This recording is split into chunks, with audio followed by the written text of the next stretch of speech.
vote हाल्ने दिन आयो त रुख तपाईँ त गाछीलाई हाल्दै हुनुहुन्छ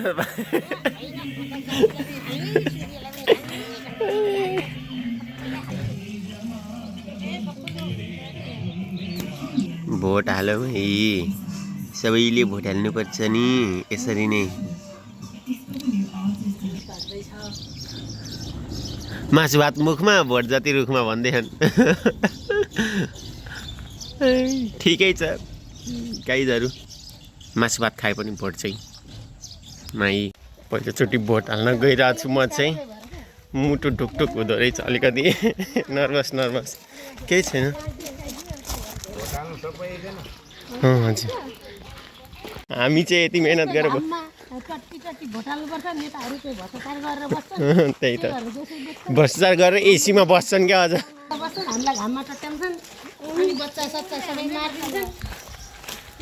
तपाईँ त्यहाँ माथि घर नजा है आन्दोलन गर्दै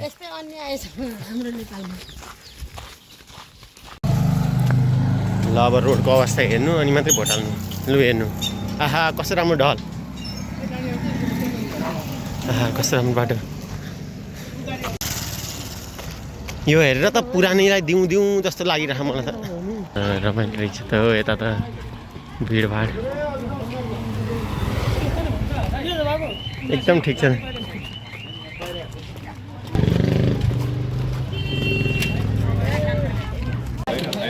मान्छे त भिडभाडै छ लिएर आउने हो त भोट हाल्नलाई यति धेरै मान्छे आउँछन् यति खुसी यति उत्साहजनक यस्तो मैले साँच्चै होइन त्यो यस्तो यति एक्टिभ भएर भोट हाल्न आएको चाहिँ मैले अहिलेसम्म देखेको छु मैले खासै भोट त हालेको हेरेको छैन तर मान्छेहरूको अनुहारमा चाहिँ उयो छ कि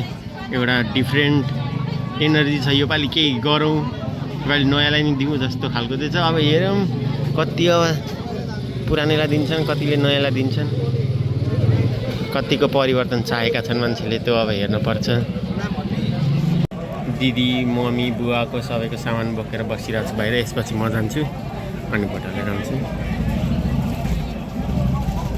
गरिब भोकै लास्टै पुरै घाममा बसेर भोट हाल्नु पऱ्यो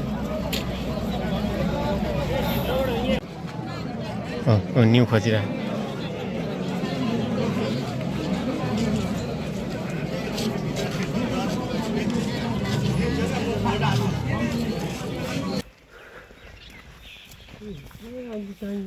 त्यही हो भने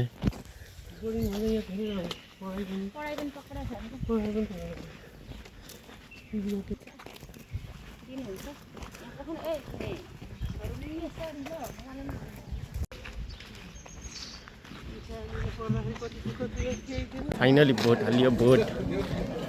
मजा आयो मजा खोइ लिया पालो नै आएन ल्याइको पर्खिँदा बस्दा पालो नआएर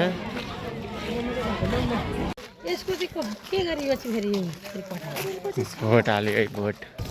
आज रमाइलो लाग्छ यहाँ 3 नम्बरमा चाहिँ गोली चल्यो अरे एउटा ब्यालेट बक्समै गोली छिरेर पेपर च्यात्यो भन्ने छ हेरौँ के छ माहौल अलिक गम्भीरै छ जस्तो छ यताको भोट हाल्ने ठाउँ अलिक कस्तो अस्तव्यस्त रहेछ हौ देखिँदो रहेछ बाहिरबाट उता त पुरै बन्द ठाउँमा छ आनन्द केही देखिँदैन ऊ यसरी भोट हालिरहेछ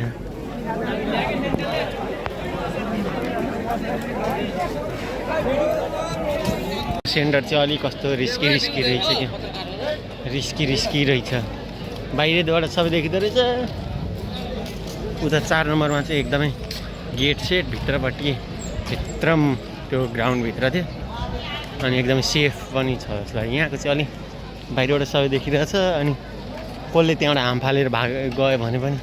थाहा हुँदैन सिधै खोलामा हाम फाल्ने ठाउँ छ त्यहाँबाट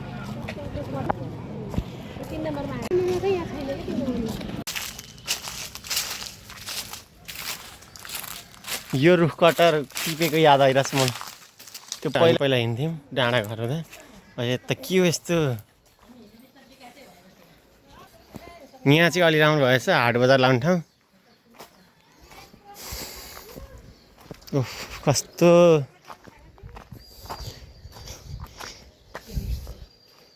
आवाज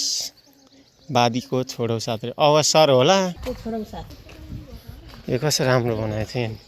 तर यहाँ बजार लाग्छ मम्मी त्यो यहाँ बजार लाग्छ खै त लास जामुनको लास कति लास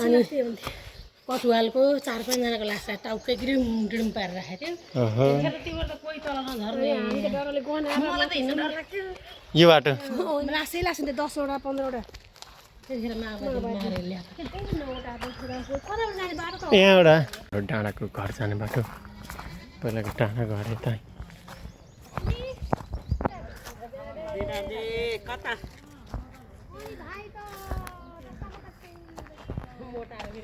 पहिला पो त्यता माथि माथि त सब बिल्डिङ घर भइसक्यो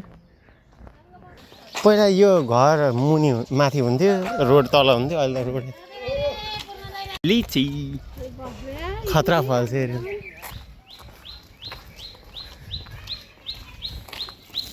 जाउँ अस्ति हेर यो बाटो कस्तो थियो अहिले कस्तो भयो यो बाटो यहाँ रुखै रुख थियो आँपको रुख मम्मी यहाँ आँपको रुख याद आउँदैन तपाईँलाई कता हिँड्नु भयो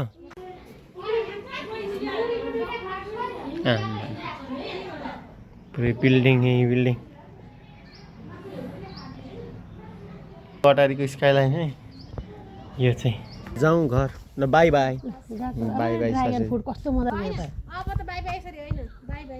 सरसिती बाई